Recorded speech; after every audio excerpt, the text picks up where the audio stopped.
আসসালামু আলাইকুম রহমতুল্লাহ। নিশ্চয়ই সবাই মহান আল্লাহ তাআলার অশেষ মেহেরবানিতে সুস্থ আছেন এবং ভালো আছেন। সবাইকে জামাস মিয়াদ কেয়ারের পক্ষ থেকে আন্তরিক শুভেচ্ছা এবং অভিনন্দন। আজকে আমি পঞ্চম শ্রেণীর শতকরা অধ্যায়ের একটি ক্রয় মূল্য বিক্রয় মূল্যর অঙ্ক লিখেছি, যেটা আমি আপনাদেরকে খুব সহজেই সমাধান করে দেখাবো। তো সময় কম লাগানোর স্বার্থে আমি অঙ্কটা আগেই সমাধান করে নিয়েছি। তো এটি আমি আপনাদেরকে এখন খুব সহজেই বোঝাবো যে কীভাবে খুব সহজেই অঙ্কটা করা যায়। তো এখানে একজন বিক্রেতা কৃষকের কাছ থেকে এক ঝুড়ি সবজি কিনে 40% লাভে ৬,৩০০ টাকায় বিক্রয় করলেন। সবজির ক্রয় মূল্য কত? আমাদের আগে একটা অঙ্ক সমাধান করার জন্য প্রথম কাজ হচ্ছে আমাদের প্রশ্নটা খুব ভালোভাবে পড়তে হবে। তো বলছে যে একজন বিক্রেতা কৃষকের কাছ থেকে এক ঝুড়ি সবজি কিনে 40% লাভ। তাহলে আগে আমাদের বুঝতে হবে এই 40% লাভটা কি? তাহলে 40% লাভ হচ্ছে যে ১০০ টাকায় ৪০ টাকা লাভ করেছে।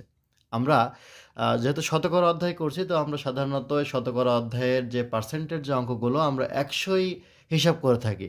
তো এখানে পার্সেন্ট মানে হচ্ছে যে পার্সেন্ট মানে হচ্ছে যে ১/১০০। তাহলে 40% মানে বোঝায় যে ১০০ টাকায় সে ৪০ টাকা লাভ করেছে। কত টাকায় বিক্রি করছে? ৬,৩০০ টাকায়। তাহলে যদি ১০০ টাকায় সে ৪০ টাকা লাভ করে, তাহলে লাভ কয় টাকা হয়? এই যে লিখেছে দেখেন, 40% লাভে বিক্রয় মূল্য। খুব ভালো করে বুঝবেন, খুব সহজ একটা অঙ্ক। 40% লাভে বিক্রয় মূল্য। তার মানে কি ১০০ টাকায় ৪০ টাকা লাভ করেছে। তাহলে ১০০ টাকায় যদি ৪০ টাকা লাভ করে কয় টাকা হয়? ১০০ যোগ ৪০ মানে ১৪০ টাকা। এখন দেখেন সে বিক্রয় করছে কয় টাকায়? ৬,৩০০ টাকায়। ৬,৩০০ টাকায় সে বিক্রয় করছে। তাহলে বলছে সবজির ক্রয় মূল্য কত? তাহলে খেয়াল করেন, আমাদের এখানে 40% লাভে বিক্রয় করছে কত টাকা? ১৪০ টাকা। তার মানে এটা কি বিক্রয় মূল্য? তাহলে ১৪০ টাকার ক্রয় মূল্য কত টাকা ছিল? ১০০ টাকা। তাহলে এখন থেকে সেটা লিখে ফেলি। তাহলে প্রশ্নে যেটা আমাদেরকে চাবে, প্রশ্ন চেয়েছে কি ক্রয় মূল্য। প্রশ্নে যেটা চাবে আমাদের সেটা শেষে লিখতে হবে। তাহলে সেটা সেভাবেই লিখেছি দেখেন, যে বিক্রয় মূল্য ১৪০ টাকা হলে ক্রয় মূল্য ১০০ টাকা। এই যে ক্রয় মূল্য প্রশ্নে চেয়েছে আমাদের। আমাদের যে বিক্রয় মূল্য ১৪০ টাকা হলো, তার ক্রয় মূল্য কত? ১০০ টাকা ছিল।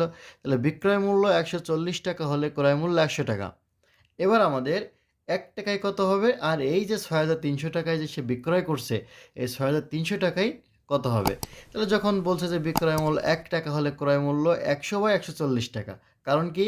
একটা জিনিস মাথায় রাখবেন, যদি কখনো ১ বের করতে বলে, তাহলে সবসময় ভাগ হবে। কারণ ১ বের করতে বললে তো সেটা তো কমই হয়।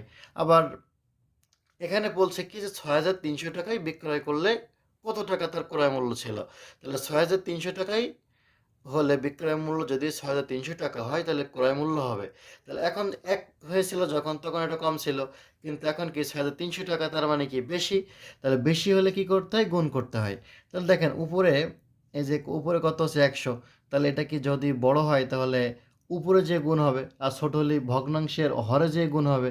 তাহলে এটা যেহেতু বেশি, এই কারণে এটা এই যে লবে যে গুণ হচ্ছে। তাহলে লব কত আছে? ১০০। তাহলে ১০০ গুণ ৬,৩০০/১৪০। এখন এটা আমি আপনাদেরকে ক্যালকুলেশন খুব সহজেই এটা ক্যালকুলেশন করে দেখাবো যে ক্যালকুলেটর বাদে এটা কিভাবে খুব সমাধান করা যায়। তাহলে খেয়াল করেন, এখানে যে আমাদের এখানে আছে ১০০, এখানে আছে ১৪০, এখানে আছে কত? ৬,৩০০। তাহলে আমরা যদি কাটাকাটি করে দেখেন, এই ১০০ ১০ দিয়ে ভাগ যায়, ১৪০ এ ১০ দিয়ে ভাগ যায়। তাহলে যদি ১০০ কে ১০ দিয়ে ভাগ করি কত হয়? ১০০ কে ১০ দিয়ে ভাগ করলে হচ্ছে ১০ ১০ কে ১০০। আর ১৪০ কে ১০ দিয়ে ভাগ করলে কত হয়? ১৪ ১০ কে ১৪০।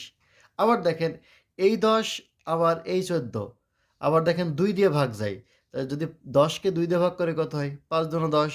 আর ১৪ কে ২ দিয়ে ভাগ করলে ৭ দুগুণ ১৪। আবার এই ৭ কে দিয়ে দেখেন ৬,৩০০ কে ভাগ করা যায়। তাহলে ৭ কে ৭, ৭ নাম ৬৩। ৬৩ কে ৭ দিয়ে ভাগ করেন।